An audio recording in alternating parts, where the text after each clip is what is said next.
Kaixo, oraingoan Straight Lights dakarkizuet, joko bitxia iruditu zait, beraiek Souls-like bat dela diote dendan saltokian, baina ni ez nago ados, baina tira, jokoa nahiko bitxia eta entretenigarria iruditu zait.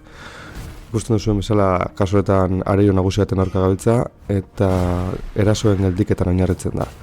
Bi kolore erabili ditzakegu, urdina eta gorria edo laranja, ez da izan. Eraso moreak ezin ditu geldiarazi, horrek saihestu egin behar dira beti. Eta beheko neurgailua betetzea da zeregin nagusia. Neurgailua osatzen dugunean, normalean areroa garaitzen dugu. Edo kasuretan gertatzen den bezala, lehenengo fasea gainditzen dugu.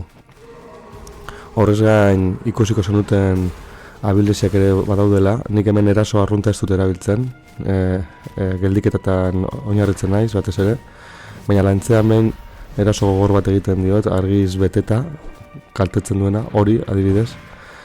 Eta badago beste abilezia interesgarri bat, beste bi daude, baina bate interesgarri eruditu zitzaidan. Epe batez ez duela ardura ze kolore erabiltzen duzun.